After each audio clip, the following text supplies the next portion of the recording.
Geocachomaniacs.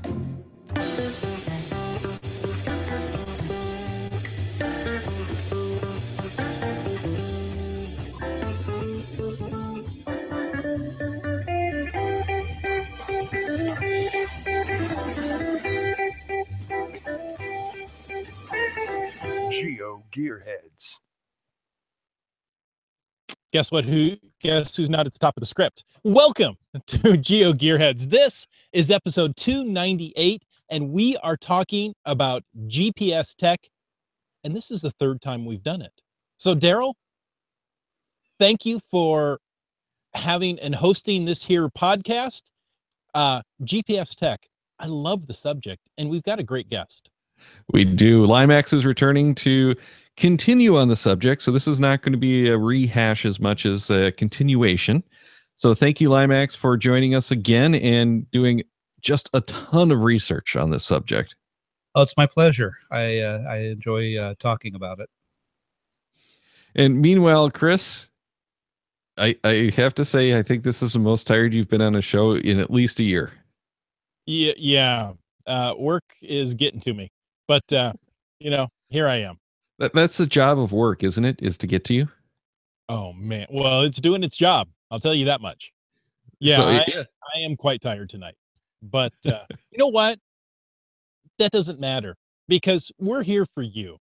So let me put on my happy voice. And you know what I want to do? I want to start off by reading a Google Plus post. This is from Team Mavaju. It says, I saw this effects on the Galileo constellation on the U.S. national interest paper recently. It satisfied my inner geek on technology and my outer geek on social and economic issues. I started looking at that. It's quite the paper. Oh, yes, it is. Of course, there's going to be a link in the show notes because you want to go read the effects of the Galileo constellation on the U.S. national interests. Well, and it's got some really good information in there, but none of it is really pertinent to tonight's show because we're talking about GPS, not about Galileo, not about, I'm trying to call it Baidu, but that's not the right term for it. Yeah. Or any of the others. I Baidu myself. GLONASS. And then also the Japanese one. QNAS or something. That's not the right one. Don't forget about GonaSat 1. And GonaSat, yes. Yeah, which just launched a few weeks ago. Yeah. How cool is that? I actually think it's pretty cool. I mean, the United States started with one. Mm-hmm. Yeah. So did the Soviet Union. Yeah. And it was tracked by the United States and actually be able to use for location. But we talked about that in the last show. Yeah. Well, and the nice thing is you can start putting up all of these satellites now to supplement the existing services. So it just helps to refine your signal and get you better information, which as geocachers, we'd love to have, especially if it can make it through the canopy. Right. Now, go ahead. Oh, I was going to go to Stephen W. 54's email. And he says, sometimes it seems the phone's GPS is the least accurate during sunset, and I'm more likely to do the drunken bee dance while caching as the sun goes down. Could there be any truth to this belief, or am I just making excuses for not finding caches? Well, it's a good excuse for not finding caches. I can't say that I've noticed that. And I've got some theories myself. I was wondering if the same thing would happen at sunrise, but I don't know if Stephen W54 gets up that early to go caching either. So, yeah, who knows? I was thinking, the one thing that happens ham radio related at both sunrise and sunset is what they call the gray line propagation, where things are kind of enhanced as it's shifting from daylight to dark. From night to day. Oh, yeah. Because right. Because it happens up in the ionosphere. And so I don't know, maybe there's just more paths happening with all of that. It was just a theory, but it definitely makes more sense. I mean, as the sun heats the ionosphere, those atoms get more active. Right. And bounce off of each other. So that's going to create some disturbance. Mm-hmm. And as they're cooling, They're going to become less active. So you're going to get bounce either way. Yeah, you're going to get bounce either way, and especially with the D layer going away or coming in as the ionosphere heats up. It could be related. Who knows? Well, I was going to suggest simply that GPS is a easily interfered with signal, and a lot of the units, phones have gotten pretty good because they're newer chipsets, but a lot of the handheld units were really good at accepting all of that stray data and trying to process it. So, I'm not sure that it necessarily is tied to sunrise and sunset, but it certainly makes sense to me that because it is so vulnerable to interference, that you will get a lot of that typical radio distortion causing these kind of problems. But it's purely theories. I hadn't had a chance to do any research to see if that was actually supported by evidence. Yeah, and all I did was go out and check the gray line propagation because it's been such a long time since I've been on the air. I had to actually go back and reread what it was about, and seeing if I was remembering it correctly. So, in other words, Stephen W54, we think that there is a likely theory to support it, but we don't have the evidence. And hopefully, at some point, someone will do the research if we haven't done it by then, and let us know. So, if you do find any links to articles that support it, send those in, and we'll put them in on the next randomized show. Because the next randomized show, we got a bunch of stuff anyway, and a lot of it is about issues like this. Excellent. So, shall we get into the meat of the show? And I think you wanted to start off talking about those GPS signals, which is kind of what we just started with. Right. Yeah. And what I actually wanted to start with is, the GPS signals themselves. I can't remember if we discussed this. I think we might have touched on it briefly. It's a spread spectrum signal that comes down, which means it does some signal hopping as it comes down by a set pattern. And unfortunately, it got removed from the notes. Hedy Lamarr was one of the proponents of this, one of the inventors of this. She and a composer friend of hers, and actually the way that then was for torpedoes, if I remember correctly. To quit, to not have the torpedoes be jammed. Talk about tired. I'm talking. It was military use in World War II, I believe. Yeah, it was. It never got used, but the way they figured it was using a piano roll to send the various signals, which I thought was pretty clever for the time. I mean, we've still got piano rolls in different forms these days. MIDI being the actual piano roll these days, but it's an interesting way. So you've got to figure, all the satellites have this frequency hopping going on, and within the GPS unit, they're going to be having the same thing and knowing when these signals are at these different frequencies as they hop around. And there's 24 in the constellation, so that's quite a bit of data you have to keep in there. Well, and that's, I believe, where the almanac comes in handy, is the almanac stores all of that information about each of the satellites and right, who's talking to whom and when, that kind of stuff. Yeah. Yeah. That's why it's important to be able to download and update that. And we talked about that before. You have to, update, or you have to have your unit turned on every so often, or you don't get that update, and it takes a long time to acquire because it has to find and download the complete almanac data. Yeah, very much so. And the first GPS unit I owned, the Magellan 310, I got it for a song on eBay. It was still about $90 to $100 because units just weren't as inexpensive back then. And it was considered a non-working unit because it would not lock onto the signal. Well, after calling Magellan, after I received it, all it needed to do was a system reset. And in doing a system reset, what it does is it requests the new almanac data so it knows where all the satellites are. And it was having trouble finding them because it had been turned off for too long. Yeah, and there's some of those units, those older ones especially, where it didn't have the capability of downloading the new almanac because it didn't support the new satellites, and so many of the old satellites are gone. So you had to go and do a firmware update to allow for that. Yeah, which is why my 310 is sitting somewhere in a box somewhere, beside the fact that a button broke off of it and doesn't work anymore. Yeah, that makes it truly non-functional. Yeah, but yeah, the two units I have currently, the Garmin and the Magellan Explorers that I use, I can get software updates from them every so often, so I know part of that has to be the almanac data. Mm-hmm. Getting. So that shows us that almanac data hasn't changed for 10 plus years. No, it's I can't remember how much they store.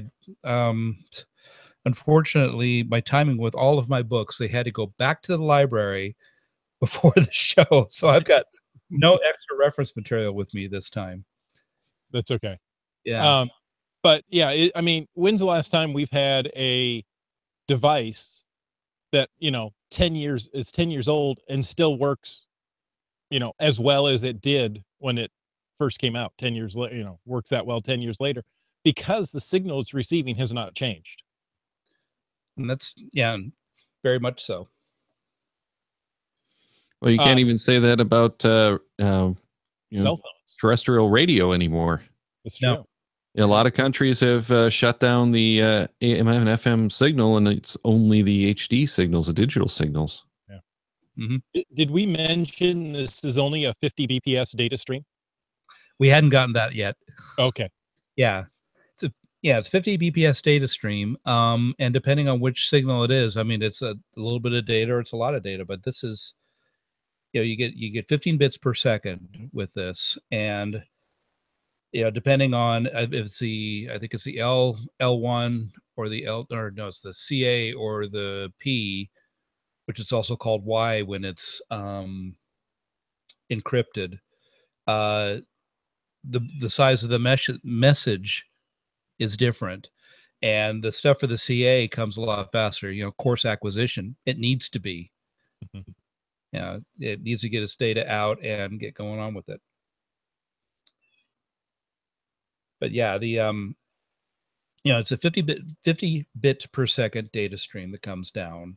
So you get 50 bits every second of this message, which does include the satellite almanac data in it, to calculate approximate location of every satellite at a given time. Has the ephemeris data for the satellite, which gives the more accurate determination of the satellites themselves. I've actually looked into ephemeris data, and there is so many variables that go into calculating where something is, but with all of that stuff, they can actually say, at a specific time, here is where this object is based on its ephemeris data. And it's unique for every single object out there, not just man-made satellites, but planets, moons, comets. Yeah. So it's all related to that.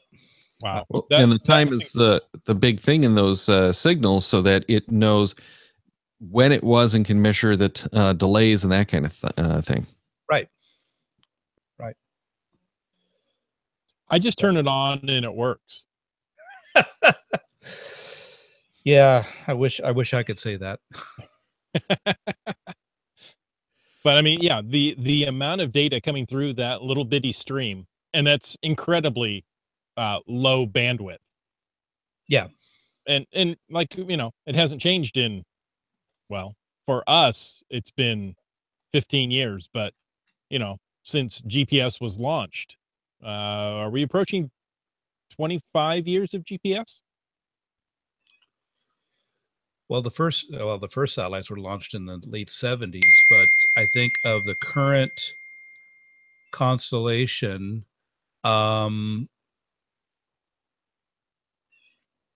I think it has been with the last 25 years. So I mean, that's a good run for that technology. Where, we're not here to talk about GPS 3 and what possibly is coming out in that. I'm hoping they get a little faster stream, get us Right. that data just that much quicker.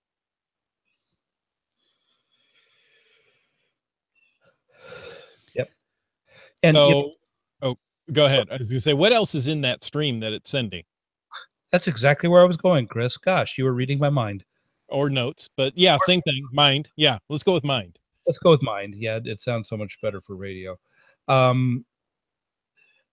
So we've also got signal timing data within this stream also, which is used to establish the transmission time of the specific points of the GPS signal. I think that's, it's time tagging. So it says, okay, here's when I've sent the signal. Here's your delay.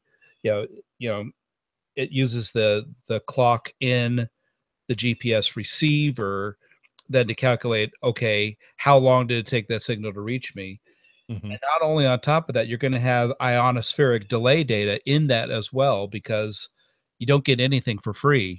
I mean, if we all lived in a vacuum, it'd be great because everything would work as you did it in your physics 101 class. Vacuums suck. That's true. They do suck. All right. I just had to do the calculation because it's a curious fact. If you tried to download a GeoGearHeads show at 50 bits per second, it would take roughly 75 days for one of our smaller shows. It'd be worth the wait. Yeah. I'm thinking, how many errors are you going to get in this 2.5 months of downloading? You should listen live to that. Yeah.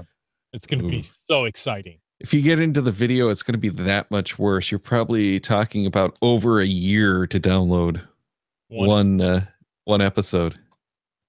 But, Limax is right. It's worth it. Go ahead. Invest that time. Of course, everything will be out of date by the time you listen to it. Not on some of the shows. No, we do try to keep our shows fairly evergreen, but yeah, the show would still be appropriate. But like your randomized shows, the contests are certainly going to be over by then. Oh yeah. Well, what you could have is a contest that lasts exactly 75 days. So they just missed the end of it as they finished downloading the episode. See, but the problem is we still have to upload it. So it's going to take like 80 days to upload the show to the satellites to get them to download it.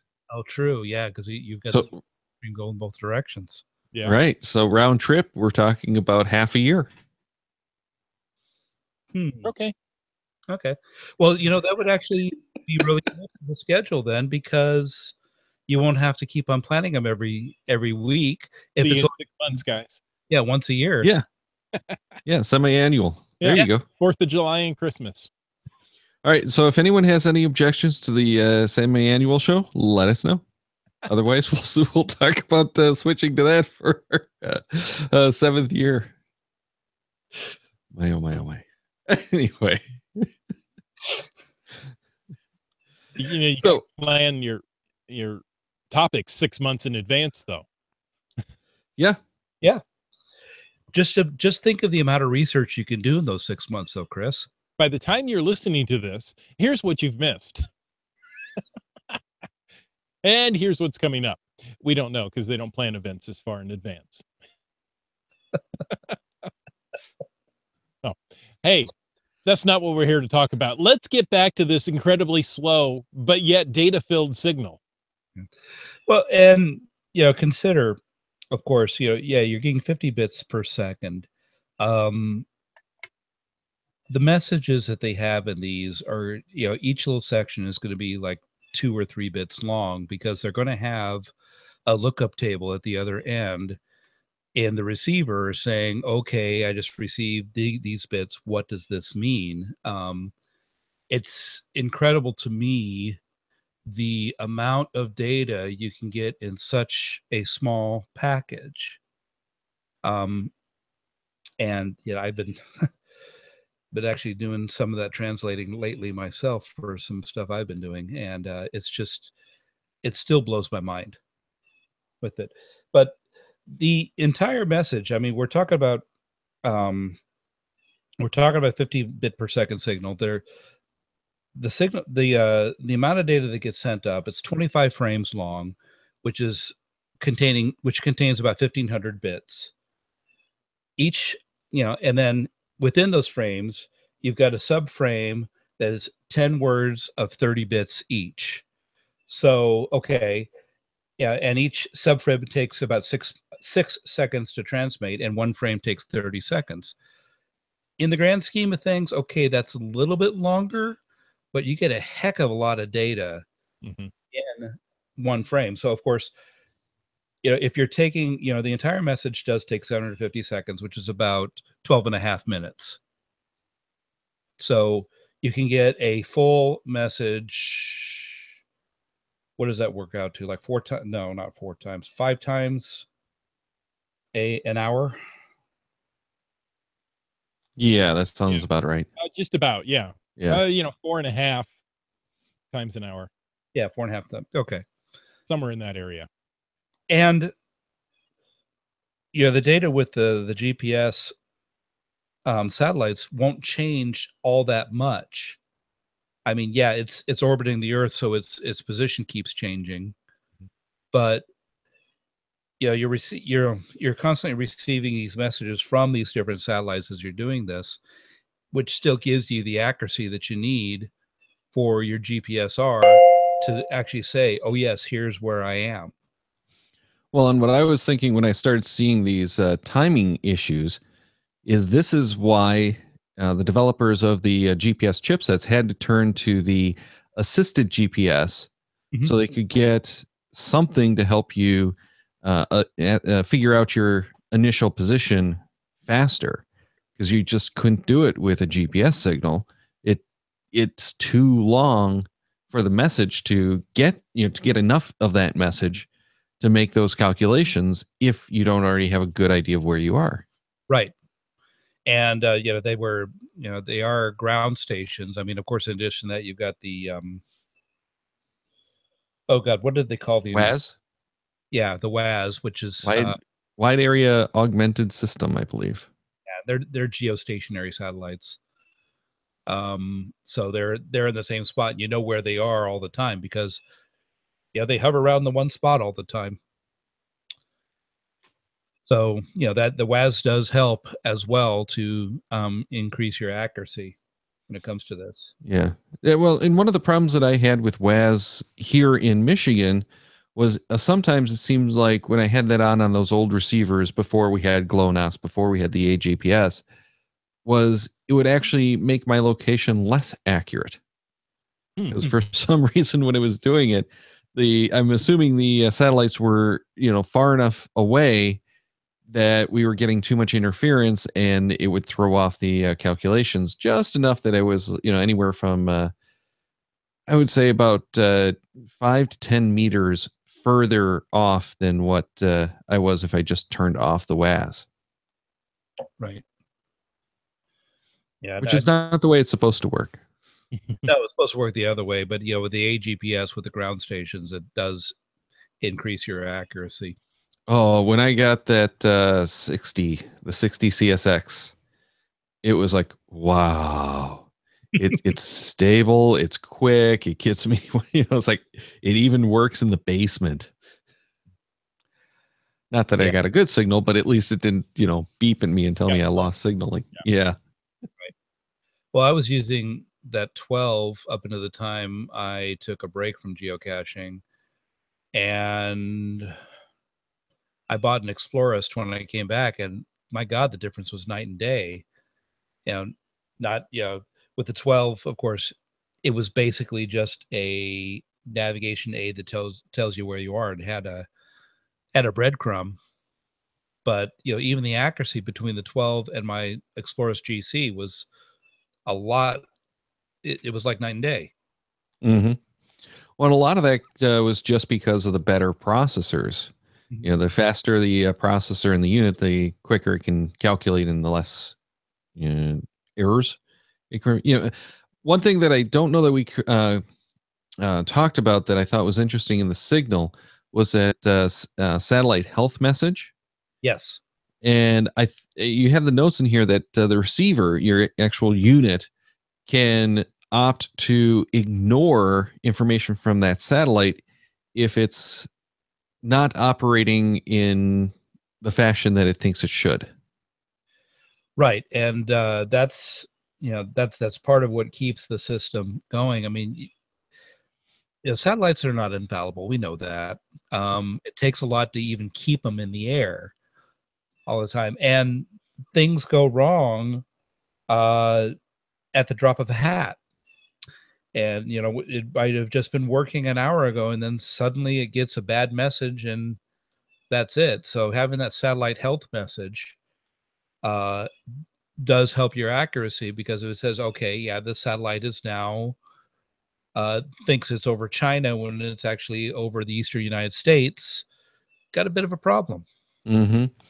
Well, and most of these satellites are operating long past their design lifespan, though I think we've actually replaced over half of the satellites recently, so that might not be the case anymore. Yeah, are they still doing they're still doing 2F, aren't they? I thought the last of the 2Fs were launched and we're working on the 3s now. Okay. I could be wrong. I'd have to go and look that up. And I know I've seen stuff on it recently. I don't remember myself. Well, I'm pretty sure one of the randomized stories for episode 300 is the delivery of the first of the 3Fs. No, 3. But, 3s, you mean? or 3s, yeah, sorry. Sorry, as I scroll through. G. I'm sorry, try that again? I seem to remember a 2G. I think that was either the test unit or the ground stations, but I do remember something about that. The third of the 10 GPS 3 payloads has been delivered. Okay, yeah, that would be the 3s then. But it's not, that's just the payload for the satellite, not the actual satellite. Mm-hmm. So they are not anywhere close to launching the 3s. And I think, Chris, you might be right.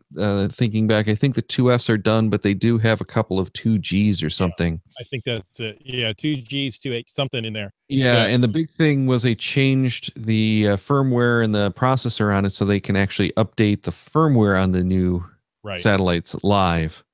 And that was the difference. So otherwise, it's supposed to be basically the same. Yeah. Boy, I wish I had that information at the well, you just have to go up and plug here. in a USB cable to download the new firmware, but you got it made after that. Well, I thought I saw something about the 3s are going to actually have a faster data stream too.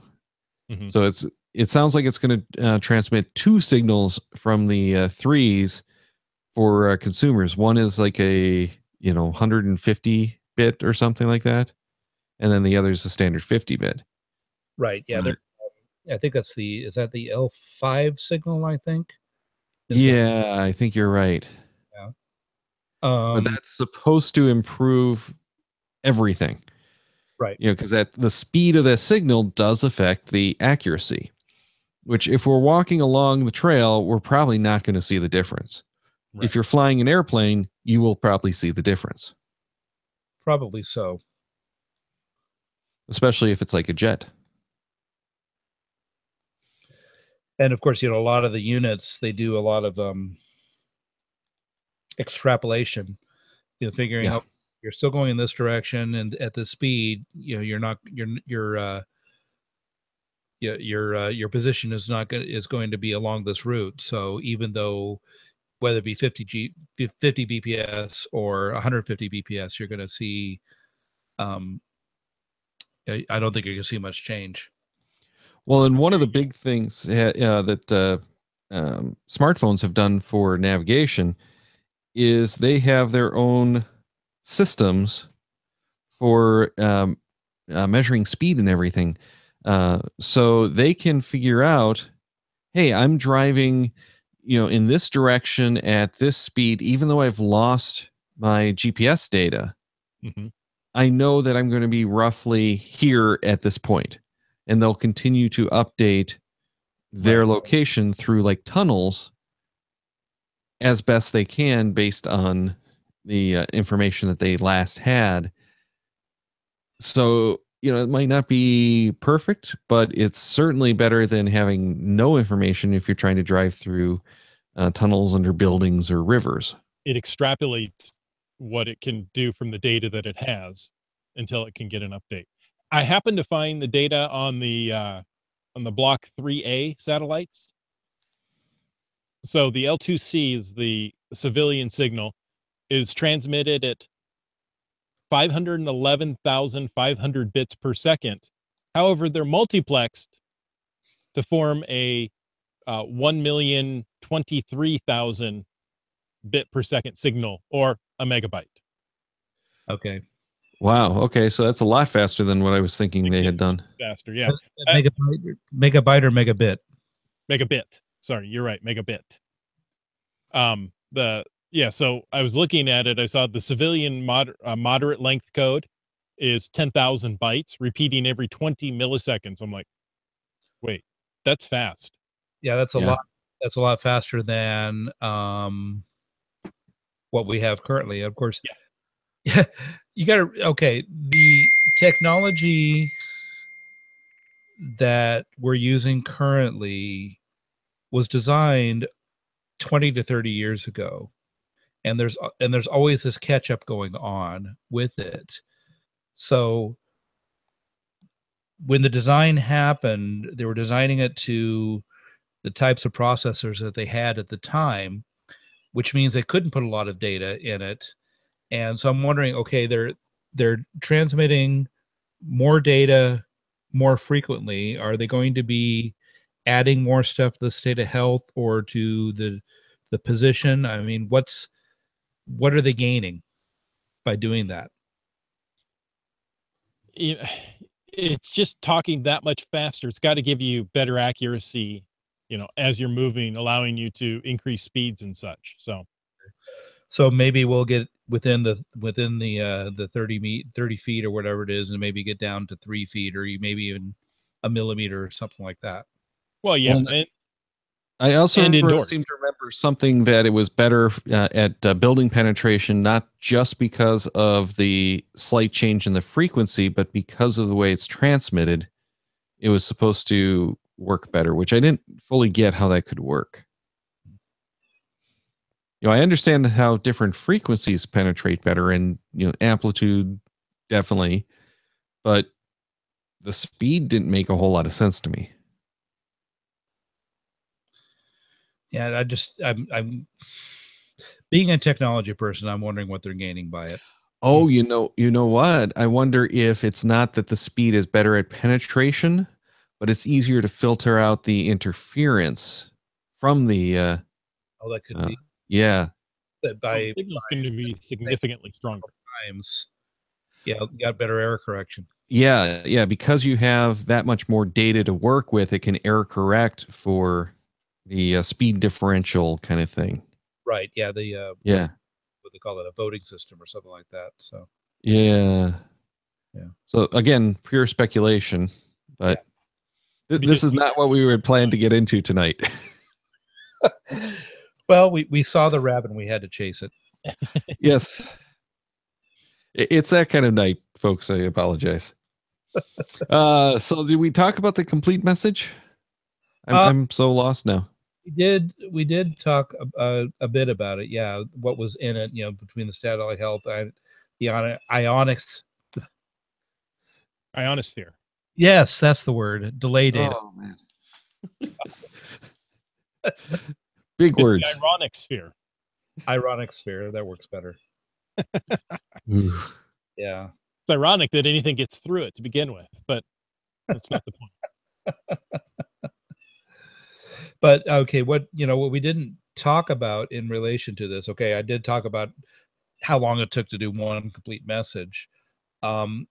each of the subframes within the frame actually begins with a telemetry word, and it's followed by a handover word. This helps say, okay, where am I in the message? Okay, here's the telemetry message, here's the handover, and here's your data. So it's actually 60 bits total that gets transmitted of that. And then each of the 240 bits of the subframe contains part of each of that data up there. So yeah, it's not that all of this data gets sent down a 150-bit stream every single time. It's giving you an overall sense, idea, shows you where, what state the system is in over that entire 12.5-minute period. So, and I'm guessing, some of it is going to be satellites that are not within view. So those are not going to matter as much to the receiver at that point also. Right, which is why the receiver has to make those determinations. Right. One of the things that, if people are getting a little confused, that is what your units can do right now. The new signals that the GPS 3 are going to allow, you will need upgraded hardware in most cases. Cell phones and that kind of stuff are already supporting it, from what I gather. But your handheld GPSRs probably aren't going to be able to take advantage of a lot of that new system. So there's, and it's not even set up yet. So this is what they're using to calculate their position. So you're thinking my swanky new 750T that I just bought earlier this year is about to become obsolete already? Probably. I don't know about the chipsets in those, but I know as of a year or so ago when they started talking about it, I was seeing a lot of talk that there were no good consumer chipsets. It was, but the cell phone ones were starting to come out, which are, very, very different from what they put into a handheld receiver. And I'm assuming with the 3s, they are still going to make them backwards compatible. There was. Yes. Oh, yeah. So it's still going to continue to work on this with the 3s, but they're also going to have this extra signal to give you better performance if you have the hardware to do it. I wonder if I got to tell Garmin to shut up and take my money again. I wouldn't do that for a while. No, I already regret doing it already. So, well, maybe it's time to sell that one on eBay and wait until the new ones come out. I don't know. I'm still trying to decide. Go smartphone caching for a while again. Well, I mostly do smartphone caching because I've been in urban areas most of the time. It was funny when I went hiking in Big Basin with. I actually went with both units, the Explorist and the Garmin, just because I don't trust the Garmin that well. And the Explorist is still doing just fine for me. Yeah, it actually understands what I wanted to do. It's like, I said, okay, good, you found this cache. You want to find the next closest? I say, yes. Oh, good. Here's a list of them. The Garmin says, you found this cache. Do you want to find the next one? Yes. Good. Here it is. Go get it. Mm-hmm. Yeah. I want the list back, please. I would love to have the list back. I don't. That was a poor assumption on the part of the developers, and we're getting down another. But they've done that. Yeah, they've done that for as long as I can remember with the geocaching. Yeah, it's nothing new. And that goes back to the old E-Trex that I had before the 60. But this is one of the reasons why I do. I really wanted good GPS, but it's like there's not that much that they're doing now that really makes me want to buy a new one. No, and I agree. The main reason I got the 750T was so I could put more caches on my GPSR. And, as funny as it sounds, 10,000 caches is not enough for me. See, and I was excited for the cell phone communication, the Bluetooth and Wi-Fi. Yeah, and it's more standalone too on the 750s. But I really, really, really hate their touchscreen. I hate that. Yeah, ugh. It becomes useless. in a little bit of rain. Not because it's getting damaged, but because it keeps thinking the rain is trying to press buttons for you. Right. Mhm. I have the same problem with my smartphone. Well, the smartphones I have less trouble with than I do the. Well, I shouldn't say that. Okay, with the iPhone, I've had less trouble with that than I do with the 750. The 750 seems to register that much more readily. I just remember going caching with Cashly in the rain. Actually, it was probably a light drizzle a while back, and watching the funny things my screen was doing. But yeah, I don't do that. Didn't you? what was that? You found 82 caches that day. You only signed 3, but you found 82 according to Cashly. I have not done too much with the smartphones though, without the dry bags. Yeah. And I think that's part of it. But with the iPhone 7, I have actually been out a few times, and it's supposed to be waterproof. I have Apple Care Plus, so I figured, let's test it, and I haven't had any problems with it. Of course, as the screen starts getting wet, it's less responsive, but I don't have the false activation issues that I have on the Garmin. I'm on my third screen on my iPhone 6 now. Second one, I ended up with some moisture seepage under the edge of the screen. Ooh. It was then registering false presses all the time. So, and when I showed it to the guy, he said, that stuff around the edge, that shouldn't be there. So, you think? No kidding. Oh, geez. I'm looking at the next. Labeled a genius. It was one of those kiosks, and I actually like them a lot. They do well by, they do well by me. So, yeah. Anyway, you were looking at something, Daryl? I was looking at the show notes, and we've gone down so many rat holes. I don't think we can even start on the position calculations.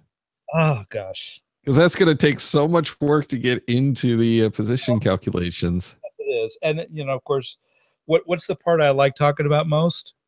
The mathematics behind the position calculation. I thought it just uses the "You Are Here" chip. I think that's Apple products. Oh, okay. I thought that was the IB Here chip. Everything is simpler on Apple. Just the IB Here location coprocessor.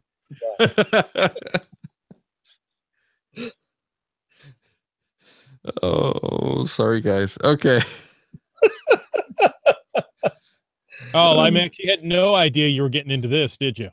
I think this is just proof that we're way too slap happy tonight to actually do a show on this level. I think so. It's just oh, I love the emoji. Thank you.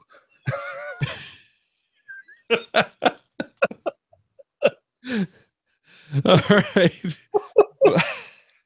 I do have to say, the book I was using the second edition this last time, and I did not like the way it was laid out versus the first edition. It was very hard for me to find information in it. Ooh.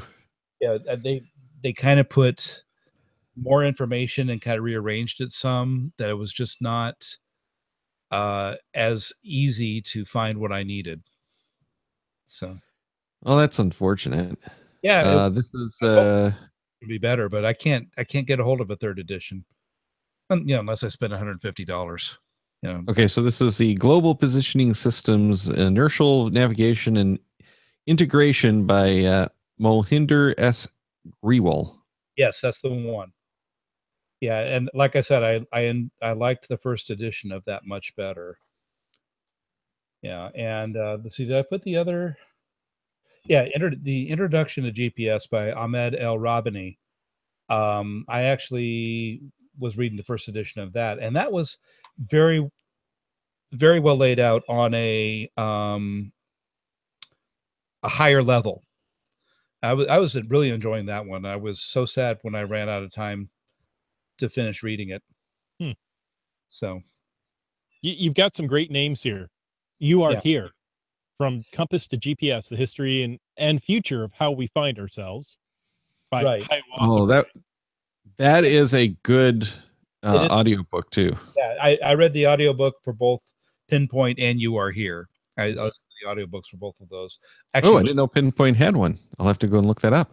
yeah, it was also really good. There was one of the other books. I don't remember if I put it. Oh yeah, GPS Declassified, from smart bombs to smartphones. I didn't get a chance to actually read that one. I got it, and then it sat on my desk until it was time to return it. So Yeah, but the audiobooks of at least for You Are Here are a good one that you can listen to in the car while you're driving between caches if you've already finished your geocaching podcasts. right. So that's how I did it. One every 6 months, so you'll got plenty of time to catch Exactly. up on the books in between. I knew. I actually got Audible so I could listen to Pinpoint. I had You Are Here. Yeah, you want to talk about irony? I had You Are Here. Which app was I using? It was one of the it's one of the library apps that they have. Hoopla, I think that was. And I downloaded the book so I wouldn't have to worry about signals or anything like that. So I'm out geocaching. I'm in an area where I've got no cell signal. I happen to be down in a canyon, and suddenly the audiobook quit working because it still needed a signal, even though I had it downloaded. Thinking to myself, come on, what's the point of downloading it if you're still going to be checking checking every so often? So, with Hoopla doing that, I switched to Audible, and I listened to Pinpoint on that. And Pinpoint, You Are Here, the books are very similar. They do touch on some different subjects within it, and they're both really good audiobooks. I was hoping that with it being a couple years newer, we'd probably get some updated information out of Pinpoint, especially on some of the alternate systems. Yeah, I think he's got some of that in there. He was mostly concentrating on how it's affecting us culture-wise. I think I believe he talks about how GPS is used even in the stock markets in that one. I think that was in Pinpoint. So I think I remember that conversation about the timing was used in the stock markets and how that threw off the trading. Right. When we had a glitch. That was in You Are Here. Okay, that wasn't You Are Here then. Yeah.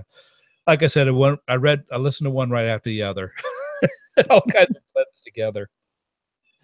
Yeah, well I've grabbed that Pinpoint book, so I'm gonna have to listen to that when I get some more time. Yeah. The other one that I found really fun, the GPS and Geocaching and Education by Bert Lowe. He's got some pretty good information there. I mean, some of it is dated now, just because the game has changed. But what he talks about in that, a lot of it still applies. So the thing was, I found it very funny. He talked about writing exciting and energetic and very concise geocaching descriptions for your geocache. But he didn't do the reverse and say, with logs that you should be doing the same thing also. Interesting. So he's an advocate for TFTC logs. I don't know. I can't say that he is an advocate for that. He really didn't talk about logging too much. And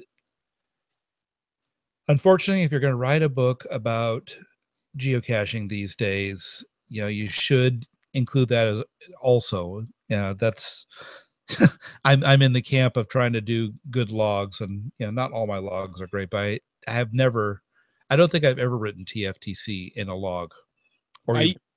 I've included it a lot at the end. I write a log TFTC. Yeah, I do something like that. Actually, I didn't even do that in there. I used to. It's like I'd actually spell out "thanks for the cache," and it's kind of funny because in my own paper logs that I kept for myself for years, and they're woefully behind, I'll put in there TNLNSL to let me know that I'm the cache. Took nothing, left nothing behind. Log myself, yeah. All right, thanks again, Limax, for joining us and giving us a lot of information and a couple of rat holes too. Bunny trail. Quite good at the rat holes. Hopefully we'll get you on again to finish up. Well, I don't know that we'll ever get to finish up with the way that we go through this. We'll Well, I need was going to say, positions this next time.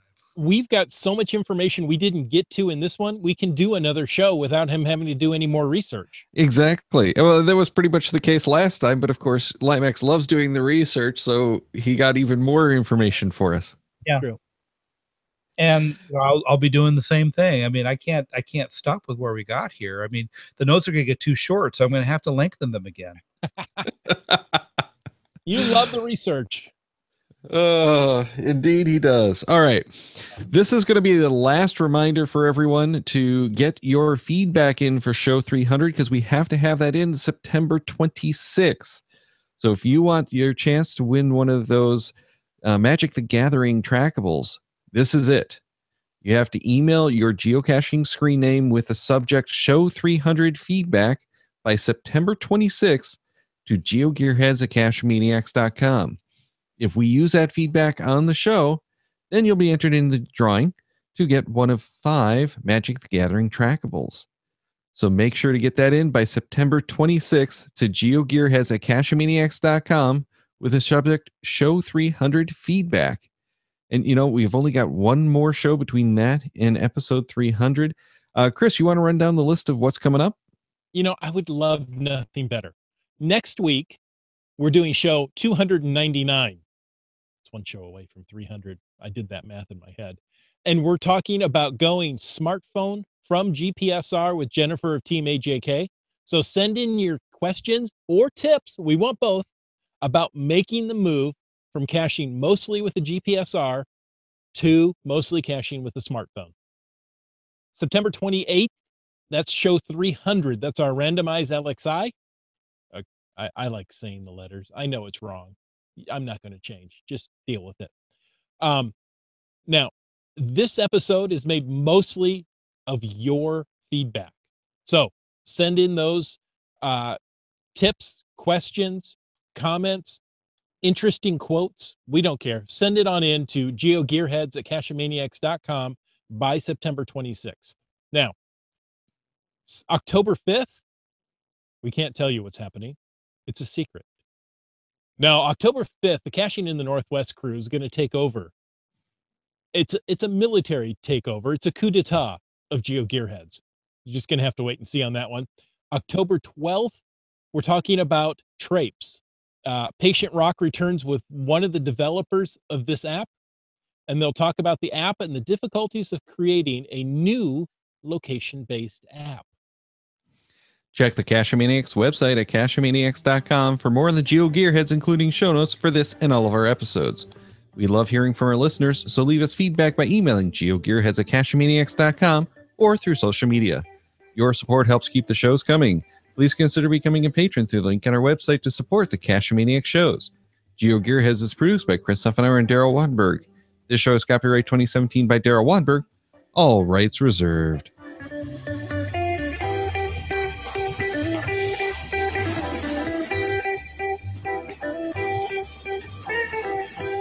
Cache with a Cachemaniacs.